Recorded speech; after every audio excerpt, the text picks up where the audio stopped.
कभी कभी ऐसा भी अनुभव होता है कि प्रभु हैं भी कि नहीं है। कभी कभी ऐसा भी अनुभव होता है कि इतना भजन किया, उसका क्या लाभ मिला। बार बार विपत्ति, बार बार समस्याएं, बार बार तिरस्कार, अपमान। ये धूल भरी आंधी माया की है। आंखें तुम्हारी देखने में समर्थ नहीं हो पाएंगी धूल भरी माया में, पर आंख मूंद कर विश्वास करो, कोई तुम्हें अपनी भुजाओं में भरे हुए है। तुम्हें धूल भरी आंधी नहीं ले जा पाएगी। तुम इष्ट की कृपा पात्र हो, इसलिए धैर्य पूर्वक जैसी आज्ञा आचार्य की, शास्त्र की, गुरुजनों की, आंख मूंद के करो, मंगल होगा। विचार करने की जरूरत नहीं। गुरुजनों की आज्ञा पर विचार नहीं किया जाता। बिना ही विचार करी शुभ जानी। तो जो हमारे आचार्य कहे, इष्ट निष्ठा, प्रसाद निष्ठा, नाम निष्ठा, धाम निष्ठा, ये सब परम पद प्रदान करने वाले। कल चर्चा में आखिरी में कहा, तुम्हें विश्वास है कि तुम्हें भगवत प्राप्ति होगी। तो पहली बार में कम, फिर दूसरी बार में ज्यादा, फिर काफी लोग नहीं थे जो अंदर से उत्साह पूर्वक बोल सके। इसका चिंतन हुआ हमें कि क्यों नहीं बोल पा रहे। क्योंकि उनको अपना चरित्र दिखाई देता है, उनको अपना बल दिखाई देता है। उनको प्रभु के चरित्र, प्रभु का बल नहीं दिखाई देता। अपने बल से, अपने चरित्र से कोई महान नहीं हो सकता। आप समझ लीजिए, अगर कोई महान हुआ है तो उनके चरित्र गायन से हुआ है, उनके चरित्र चिंतन से और उनके बल से हुआ है। भाई मेरी बात समझो। मेरे बल से वृंदावन रानी, जिनकी चरण कृपाते पाई, इस बात को समझो। आप में बल नहीं है, आप ऐसे पावन नहीं है कि प्रिया प्रीतम का स्पर्श कर सके, लेकिन उनका पावन प्रसाद, उनका पावन चरित्र, उनका पावन धाम, उनका पावन नाम, उनकी पावन उपासना हमको प्राप्त हो गई। हमें उधर देखना है, उधर उनकी कृपा। तभी तुम गर्व से कहोगे हाँ हमें भगवत प्राप्ति होगी। नहीं तो तुम ऐसे निराश हो जाओगे, उदास हो जाओगे। हाँ ये तो बचपन से लगे इसलिए कह रहे हैं कि हमें भगवत, मुझे कहाँ होंगी, मैं तो विषयों में फंसा हूं। नहीं नहीं नहीं, बार बार आपका उत्साह बढ़ाने के लिए कह रहे हैं हम। सोचो तुम्हें भगवत प्राप्ति हो जाएगी, क्योंकि तुम प्रसाद भोक्ता हो, तुम नाम जापक हो, तुम भगवत शरणागत हो, तुम धाम में बैठे हो। विश्वास करो। बिल्कुल सरल उदाहरण, इसको केवल दिमाग में बैठा लो। दो महात्मा भजन कर रहे थे, एक बट वृक्ष के नीचे, एक पीपल वृक्ष के नीचे। नारद जी निकले तो बट वृक्ष वाले ने साष्टांग दंडवत किया, महाराज आप तो कभी कभी भगवान वैकुंठनाथ के समीप जाते, मैं उनका दास हूं, कभी स्मृति दिलाना और पूछना कि अमुक जगह बट वृक्ष के नीचे जो महात्मा भजन करते उनको आप कब दर्शन देंगे।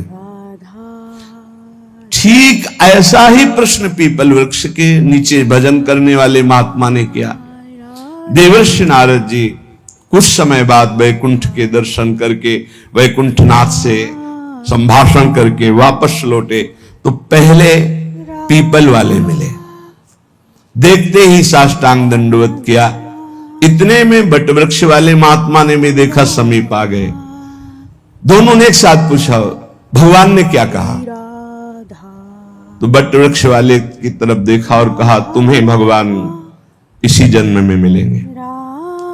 पीपल वृक्ष वाले महात्मा से कहा कि तुम्हें भगवान ने कहा है कि जितने पीपल के पत्ते इतनी बार जन्म लेना पड़ेगा तब तुम्हें भगवत साक्षात्कार होगा। वो नाच पड़े। बट वृक्ष वाले नहीं नाचे, पीपल वृक्ष वाले नाच पड़े, रोने लगे और कहा भगवान मुझे जानते कि मैं उनका भजन कर रहा हूं, भगवान मुझे जानते। इतना आनंद मगन हुए, इतना आर्त भाव से, हे करुणा वरुणालय, हे मेरे प्रीतम, वहीं भगवान प्रकट हो गए। उसी क्षण भगवान ने सबसे पहले हृदय से लगाया पीपल वृक्ष वाले महात्मा को। देवर्षि नारद जी ने प्रभु से कहा आपने हमें झूठा साबित कर दिया। क्यों? आप ही की खबर तो बता रहे थे, आपने कहा था पीपल पत्ते वाले को, जो पीपल जितने पत्ते उतना जन्म लेना पड़ेगा, और आप तो अभी दर्शन दे दिए। इनको बोले थे इसी जन्म में, तो चलो इसी जन्म में, समय तो निश्चित नहीं किया था, इनका तो सही हो गया, और इनके लिए आपने कहा था तो झूठा हो गया। बोले जो कई जन्म में भाव आना था, जैसे भजन कर रहे थे वो भाव अभी आ गया, इसलिए अभी मिल गए। पूरा हो गया। आप समझो इस दृष्टांत से यदि हम उत्साह संपन्न हो जाए, मुझे भगवान मिलेंगे, इसी जन्म में प्रिया प्रीतम मिलेंगे, निश्चित मिलेंगे। सोचने में क्या जाता है? बोले सोचने से हो जाएगा। इस सिद्ध पुरुष लाल स्वामी हमें गंगा किनारे एक मिले थे, जिनकी खेचरी मुद्रा सिद्ध थी। रात्रि में 10 बजे जब उनसे मिलने के लिए टाइम मिला, उन्होंने टाइम दिया, गए। अकेले थे वो, सदैव एकांत साधन में लगे रहते थे। कुछ चर्चा हुई तब उन्होंने कहा, बेटा नई अवस्था थी, जैसा बनना है वैसा सोचो, जैसा सोचोगे वैसा बन जाओगे। इस सूत्र डायरी में लिखा हुआ है। अगर आप सोचोगे ना मुझे प्रियालाल मिलेंगे मिलेंगे, प्रियालाल मिलेंगे, पक्का मिलेंगे। इसलिए रोज उत्साह बढ़ाता हूं आपका। आप सोचिए कि आपको प्रभु मिलेंगे। देखो धाम की इतनी कृपा है, प्रभु मिलेंगे आपको। नाम की इतनी कृपा है, प्रभु मिलेंगे। अरे कुछ नहीं, हमारी स्वामी जी बड़े करुणामयी, युगल सरकार मिलेंगे। ये बार बार आपके दिमाग में हम डाल रहे हैं, उत्साह वर्धन कर रहे हैं कि आपकी सोच में आने लगे कि वैसे तो हमारा उत्साह नहीं, लेकिन संत कह रहे हैं, गुरुजन कह रहे हैं, शास्त्र कह रहे हैं, तो हम मिल जाएंगे, हमको भी मिल जाएंगे, निश्चित प्रभु मिल जाएंगे। बस ये बात आना महामंगल शुरुआत हो गई। ये बात आना महामंगल की नींव पड़ गई। हमारी बात मान लो। अरे बोले कल सोचने से प्रभु मिल जाए, पक्का केवल सोचने से मिल जाएंगे। पुत्र के बहाने नारायण तो परम पद मिल गया। आप धोखे में मत रहिए। प्रिया प्रीतम का नाम, प्रिया प्रीतम का धाम, प्रिया प्रीतम का रूप, प्रिया प्रीतम की लीला, ये निश्चित भगवत प्राप्ति कराती है। श्रीपाद प्रबोधानंद जी महाराज कह रहे, बहुत ध्यान से सुनना तो तुम्हें और पुष्टता हो जाएगी हमारी बात जो अभी कही। कह रहे कि राधा कृष्ण विचित्र मनमथ कलानंदा चमत कुर्वते, यस्मिन् सौख्य चमत्कृति परतरा यत्र दीक्षादितः, तद्वंदे ममकारतोद्भुत तमाद यस्याद्भुतानुक्षणोल्लासाः, श्रीवन राजसीम सुमहाभावम तमेव स्तुमः। ये वृंदावन धाम श्री श्यामा श्याम की प्रेम युद्ध भूमि है। श्रीमद चतुरासी जी, अद्भुत खेत महामन्मथ को दुंदु विभूषण राव, जूझत सुभट परस्पर अंग अंग उपजत कोटिक भाव। ये अद्भुत खेत माने समर भूमि, प्रेम की समर भूमि है। ये प्रेम का युद्ध होता रहता है यहां प्रिया प्रीतम, प्रेम का अद्भुत खेल। कह रहे यहां जो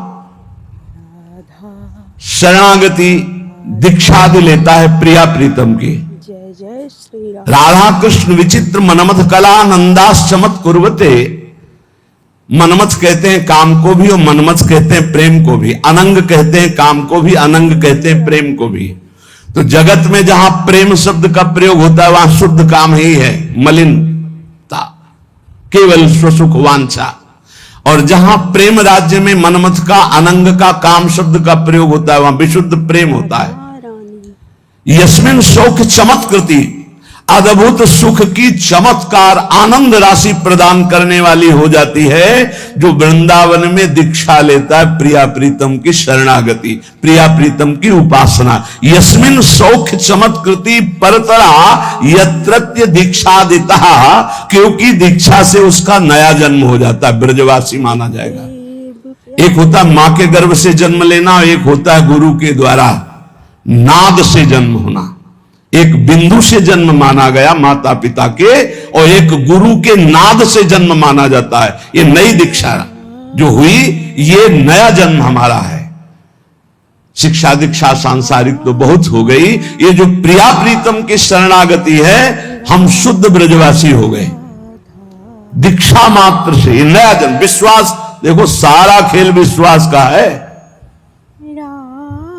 पीछे प्रसंग सुनाया चतुर्भुजदास जी की कथा में, एक जमींदार के यहां से चोरी करके, बहुत प्रवीण था, कोई साथी नहीं रखता था, अकेले ही चुरा लेता था। एक जहां हमारा पहले गुरु आश्रम था वहां एक थे, वो 20 टार्च रखते थे और इसका रहस्य कोई जानता नहीं था। अलग अलग छतों पे अलग अलग जगह से टार्च ऐसे लगाते जिससे लगता कि 20 लोग हैं। वो अकेले डकैती डाल के ले जाते थे। बड़े प्रवीण थे। जब वो मारे गए थे तो गंगा स्नान करके जा ही रहे थे तो 50 लोग जैसे किसी पशु को घेरा जाता है ऐसे घेर के उनको, तो ऐसे उनके पीछे आदमी लगे। चतुर्भुजदास जी कथा कह रहे थे तो भाग करके उन्होंने सोचा यहां बच सकते हैं, तो भक्तों के बीच में बैठ गए। राज कर्मचारियों ने सोचा कि यहां चोर क्यों बैठेगा, तो उन्होंने सत्संग में कोई विघ्न ना पड़े इसलिए दूर से ही चले गए, पर वो मिला नहीं।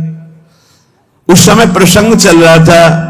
चतुर्भुजदास जी कह रहे थे जो श्यामा श्याम की शरणागति लेता है, दीक्षा लेता है, उसका नया जन्म होता है, पूर्व के सारे पाप नष्ट हो जाते हैं। ज्यादा पकड़ हुई नहीं, यही शब्द पकड़ पाए। सत्संग समाप्त हुआ, पास गए, कहा दंडवत महाराज, हम चोर हैं, सैकड़ों कत्ल किए हैं, चोरी किए हैं, डकैती की है, हमें दीक्षा दोगे? चतुर्भुजदास जी ने देखा कि इतनी सच्चाई से बता रहा है, हाँ क्यों नहीं, तुम्हें भी दीक्षा में, तो क्या हमारे सारे पाप नष्ट हो जाएंगे पूर्व जन्म के? हाँ पक्का, मेरा नया जन्म माना जाएगा? पक्का। ठीक है, कुछ नियम? बोले नियम ये कि अब चोरी नहीं करोगे और झूठ नहीं बोलोगे, और ये नाम दे रहे, नाम जप करो, तुम्हारा पूर्व का सारा पाप नष्ट, नया जन्म तुम्हारा। मुंडन कराओ। वो जो उनका विभत्स स्वरूप भयानक था उस हटाकर 12 तिलक लगाए, मंत्र दिया। अब तो चौड़ी छाती करके घूमने लगा। राज कर्मचारी घूम ही रहे थे। जो जमींदार था उसने पहचान लिया, उसने कहा चोर है, तिलक विलक लगाए लिए है तो वही चोर। बंदी बना लिया गया, राजा के दरबार में ले गए। राजा ने कहा कि आप तो वैष्णव चिन्ह धारण किए हुए, सच्चाई से बोले। बोले झूठ बोल ही नहीं सकता, गुरुजी ने कहा झूठ नहीं बोलना, झूठ तो बोल ही नहीं सकता। पूछिए आप चोरी की? बोले इस जन्म में नहीं की। वो जो सेठ साहूकार जमींदार था बोले चाहे जिसकी कसम खवा लो यही है, ये बाल मुड़वा डाला, तिलक लगाए है, कंठी बांधे, यही हम पक्का कह सकते हैं। वो कह रहा चाहे जिसकी कसम, उसने कहा इस जन्म में ही चोरी नहीं की। अब राजा बड़ी समस्या में, न्याय कैसे करें? एक वैष्णव तिलक धारण किए हुए, एक सच्चाई बात कर। तो उस समय परीक्षा के लिए लीला की जाती थी कि लोहे का बिल्कुल तपाया हुआ लाल फार और ऐसे एक पीपल का नवीन पत्ता, ऊपर सूत, कच्चा सूत, ऐसे वो लोहे का फार रख दिया जाता। सूत में झलस नहीं आएगी, जला भी वो जलेगा नहीं, और 7 कदम चलो। तो अब शंका तो इन्हीं चोर भगवान पर थी, तो इनके हाथ में रखाया गया।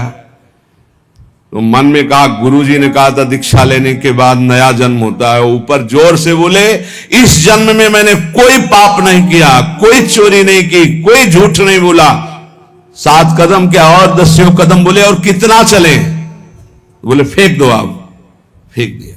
बोले इसको फांसी दे दो इस जमींदार को, ऐसे वैष्णव पर दोष लगाता है। जब फांसी शब्द आया तो उन्होंने कहा कि फांसी तो ना दे, वो भी सही कह रहे हैं। तो उनका ऐसा कैसे सही हो सकता है?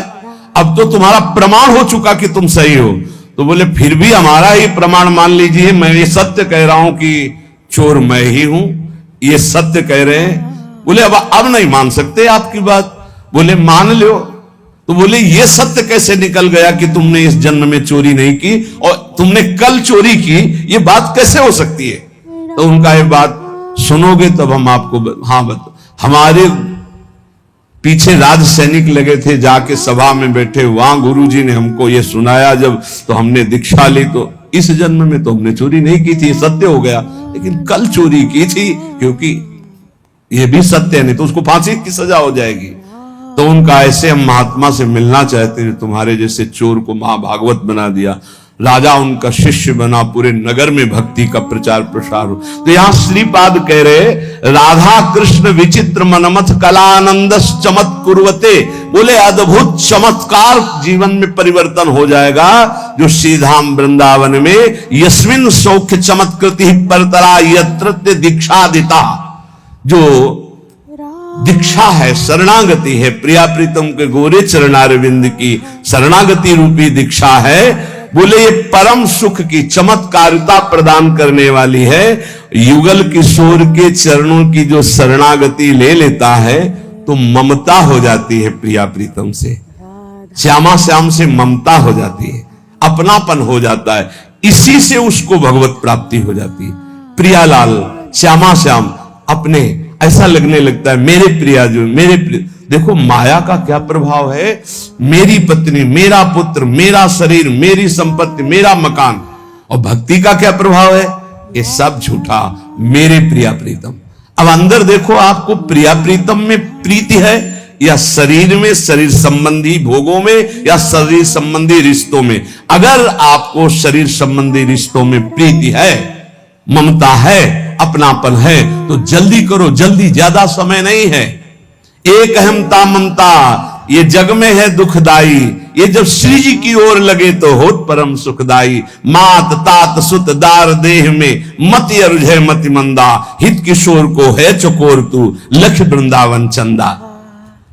जो ममता बुद्धि प्रिया प्रीतम में प्रतिक्षण उल्लास पूर्वक होती है, वही भगवत प्राप्ति करा देती। दीक्षा लिया और ये ठसक आ गई, हमारे इष्ट श्यामा जो नवल किशोर उपासना, जुगल मंत्र को जाप, जुगल मंत्र को जाप, इष्ट श्यामा महारानी, श्री वृंदावन धाम इष्ट श्यामा महारानी, ये ठसक आ जाती है, हमारी प्रिया जो, हमारी लाडली जो, बस इसी से परम पद की प्राप्ति होती है।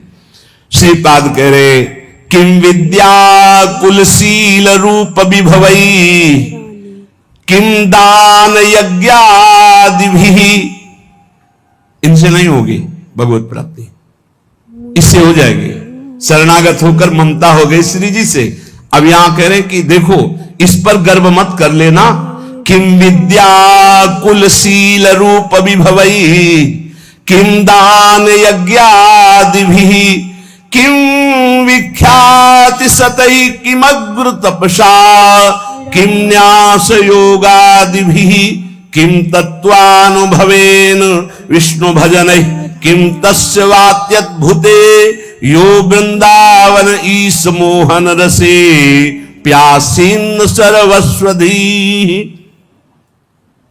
क्या हुआ, यदि तुम बहुत विद्वान हो और निरंतर भजन नहीं करते, भोग सामग्री, रुपया पैसा, संसार, यश कीर्ति, कुछ नहीं तुम्हारी विद्या किसी काम में नहीं आएगी। किम विद्या किसी काम में नहीं आएगी, पक्का नहीं आएगी। बहुत वैसे शब्दों से कहा गया है कि जैसे गधे की पीठ में ईंट लाद दो या चंदन लाद दो या वेद लाद दो, उसको बाहर ढोने से मतलब। ऐसे ही बुद्धि में केवल विद्या है, उसका प्रयोग नहीं है, कामादि शत्रु पर विजय प्राप्त नहीं की, हृदय निरंतर भगवदाकार वृत्ति में नहीं गया, तो विद्या किस काम की जो अविद्या को नष्ट ना कर दे। केवल विद्या है, अविद्या का नाश होकर के ब्रह्म विद्या जागृत नहीं हुई या पराविद्या, तो फायदा क्या हुआ ऐसी विद्या का। बहुत ऐसा है। किम विद्या, किम विद्या क्या है, अर्थ के कारण अनर्थ उत्पन्न कर दिया चित्त में। ये देखी हुई बात कह रहे हैं, सुनी हुई बात नहीं कह रहे। क्या विद्या, किस काम की विद्या रही तुम्हारी। और भी बात, ये महापुरुषों के वचन हैं। किम कुलम, बहुत ऊंचे कुल में तुम्हारा जन्म हुआ और भजन नहीं किया तुमने, भगवत आराधना नहीं की, तो तुम्हारा वो अहंकार तुम्हें नरक ही ले जाएगा, कुछ नहीं होने वाला उससे। ध्यान रखना। राजसु यज्ञ में महाभागवत सोपच की पूजा करवाई वाल्मीकि सोपच की। क्यों? क्योंकि जहां दैन्य है भगवत भक्ति, वो सबसे बड़ा। अहोबत सोपच तो गरियान, यज्ञाग्ञे वर्तते नाम तोभ्यम, वो स्वपच भी सर्वश्रेष्ठ परम पूजनीय है जिसकी जिह्वा पर भगवान का नाम है। प्रहलाद जी ने कहा है कि सब गुणों से युक्त ब्राह्मण है और भजन नहीं करता, मनमानी आचरण, शास्त्र विरुद्ध आचरण, तो किम कुलम, क्या उससे प्राप्त हो जाएगा। तीसरी बात कह रहे, बहुत रूप है, बहुत वैभव है, बहुत शालीनता दिखाई दे रही, लेकिन भजन नहीं प्रभु का। चित्त वृत्ति को संसारिकता से हटाकर प्रभु में लगाते हुए अपने सांसारिक कर्तव्य का पालन करना भगवत प्राप्ति का हेतु होता है। नहीं तो कह रहे किम विभवई किम रूपम, ये तुम्हारा पद, तुम्हारा रूप, तुम्हारा वैभव किस काम में आएगा। अगर आपको लगता है कि पत्नी भजनानंदी है तो जीव अपने भजन के प्रताप से भगवत प्राप्ति करता है, पत्नी के भजन से नहीं। पति भजन करेगा तो पत्नी को तो, लेकिन पत्नी भजन करेगी तो पति को नहीं, ये ध्यान रखना। पाणी ग्रहण में नीचे हाथ होता है पति का, ऊपर पत्नी का होता है। आप भार ले रहे हैं इसलिए आपको हिसाब देना। अगर पत्नी भजन करेगी तो भगवान को प्राप्त होगी, आप भजन नहीं करोगे तो नरक को प्राप्त होगी, पक्की बात है। और आप भजनानंदी हो, पत्नी आपके प्रतिकूल आचरण करेगी तो वो नरक जाएगी, और अगर अनुकूल आपकी सेवा में भगवत भाव से लगी है तो उसका यही भजन उसको भगवत प्राप्ति करा देगा। सिद्धांत को समझना है। और ऐसा नहीं है कि जैसे कहा जाता है कि एक जन्म नहीं है तो 7 जन्म का बंधन है, नहीं कहा जाता बंधन। अरे 7 सेकंड का तो भरोसा नहीं। दुनिया में लाखों का मेला जुड़ा, हंसा जब जब उड़ा अकेला उड़ा। ये नहीं आएगा कि थोड़ा ये साथ ही विमान में बैठा ले, ऐसा नहीं होगा कि पतली पुत्र परिवार इस जगत के नाटक मंच पे है, जहां ये शरीर छूटा सबका अलग अलग हिसाब किताब अपना है। ऐसा थोड़ी कि जैसे एक लड़का लड़की प्यार का नाटक करके देखा कि नहीं मिल पाएंगे, बोले जहर खा लो तो जन्म जन्म के साथी बन जाएंगे। अरे सारे प्रेत बनोगे, नरक में जाओगे। जन्म जन्म क्या जानते हो जन्म जन्म। हाँ, एक बात हो सकती है, दोनों मिलकर डट के भगवान का भजन करो, भगवान से प्रार्थना करो तो दोनों भगवान के धाम में, जैसे हमारे गुरुदेव भगवान सहचरी बप्पू और उनके प्रसाद से अपने लोग, तो वहां सब पता चलता है मेरे गुरुदेव, जैसे अभी गुरुदेव भगवान वैसे वो उस समय भी गुरु रूपा सहचरी के हर समय साथ रहेंगे। हमारे साथ रहना है, वैसे ही आनंद लेना है तो श्यामा श्याम का भजन करो। एक ही साथ चलेंगे, एक ही जगह प्रोग्राम होगा और एक ही जगह बैठ के प्रसाद पाएंगे, एक ही इष्ट के साथ खेलेंगे। और क्या इतनी बड़ी जगह है कि पूरा विश्व चला जाए तो भी जगह बनी रहेगी। और इतना बड़ा प्रताप है कि हर उपासक को यही अनुभव होता है कि मेरे प्रिया प्रीतम सामने दर्शन और सबको सेवा। सोचो, सबको सेवा। अरे बड़ा दिव्य, वो बुद्धि की बस की बात नहीं। श्यामा श्याम का भजन करोगे तो जिसके साथ रहना चाहोगे वो भी पहुंच जाएगा, वो साथ ही भजन करो दोनों। अगर पति पत्नी दोनों श्यामा श्याम का भजन करें तो दोनों सहचरी बप्पू से श्री जी की सेवा में पहुंच जाएंगे। पर यह बोध थोड़ी रहेगा कि ये पति पत्नी, गुरु शिष्य का तो बोध रहेगा, क्योंकि सच्चिदानंद में कि मेरी गुरु रूपा सहचरी है, ये बोध रहेगा, पहचान रहेगी। लेकिन वहां पति पत्नी सांसारिक संबंध नहीं रहेगा, पर रह सकते हैं दोनों वहीं श्री जी की सेवा में सखी स्वरूप से, या भगवत धाम में हरि पार्षद रूप से। तो कह रहे रूप विभव पद प्रतिष्ठा ये तुम्हें भगवत प्राप्ति नहीं कराएगी, नहीं। यही सर हो, भजन नहीं करोगे तो वहां थोड़ी सर माने जाओगे। नहीं, जब मुजरिम बना करके तुम्हें ले जाया जाएगा तो वहां साहब वाली थोड़ी मिलेगी। देवराजेंद्र के पद में है, त्रिभुवन के सर हैं और फिसल गए तो सर्प बनाए गए। अब सर्प बन के वहां देवता थोड़ी उनको सर बोल रहे, नहीं नहीं, अब तो भूखे प्यासे तड़प रहे। कभी कोई फंस गया तो लील गए तो पेट का पोषण हुआ। महाराज नहुष इसलिए कह रहे कि रूप अभी भवई, बड़े रूपवान, बड़ा वैभव, बड़ा किस काम में आएगा। किसी बात का गर्व मत करो। जवान हो, रूपवान हो, बलवान हो, ये 4 दिन की चांदनी, फिर ऐसा समय आएगा कि अकेले उठकर सीढ़ी भी नहीं चढ़ पाओगे। जब हम हर चीज का मनन का स्वभाव रहा है, इसलिए ये जो महापुरुष कह रहे हैं उसे समझो। किम दानम, क्या तुम्हारे पास दान देने की सामर्थ्य? हर समय वासना का भूत चढ़ा रहता है, तू दानी, दानी तो हरि है, सबसे बड़े दाता, अनंत ब्रह्मांडों को दे रहे हैं, तुम उनको क्या दे दोगे? भगवान को क्या दे दोगे? बहुत विचित्र। और अगर बढ़िया दानी भी हो तो कोई खास बात नहीं, जरा सी बात बिगड़ गई तो गिरगिट बन के कुआं में पड़े थे महाराज नृग।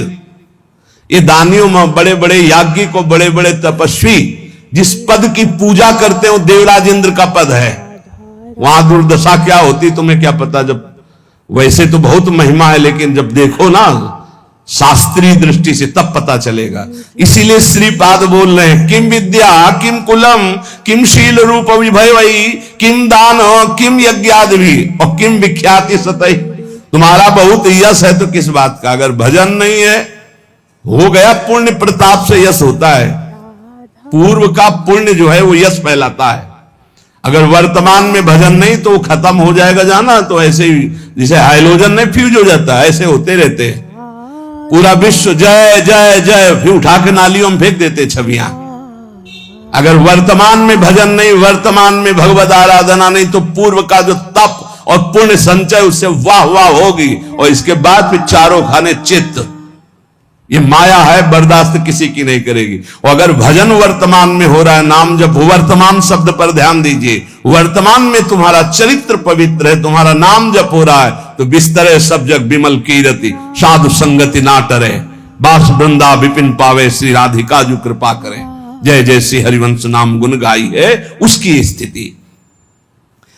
किमुग्र तपसा, बहुत बड़े तपस्या कर लिया तो क्या हुआ? अगर भगवान की शरणागति नहीं, भजन नहीं, तो देखो ना अम्बरीश जी महाराज बड़े महान भजनानंदी महाभागवत, और उनको मिटाने के लिए चले थे महान तपस्वी दुर्वासा जी, तो क्या गति हुई? त्रिभुवन में भागे घूमे। तो कह रहे अगर विशुद्ध भक्ति नहीं तो किम उग्र तपस्या, बहुत बड़ी उग्र तपस्या है तो उससे क्या हुआ? एक तपस्वी को बहुत अभिमान हो गया कि मेरी तपस्या तो ऐसी है कि मैं पूरे विश्व को खरीद सकता हूं। तपस्या की थी, और वो जिस महात्मा से देखो उसी से अकड़ दिखा रहे थे। तो जिस जंगल में रहते थे उस जंगल के सरोवर को सुखा दिया भगवान ने, और वर्षा हुई नहीं। अब वो प्यास से व्याकुल हो गए।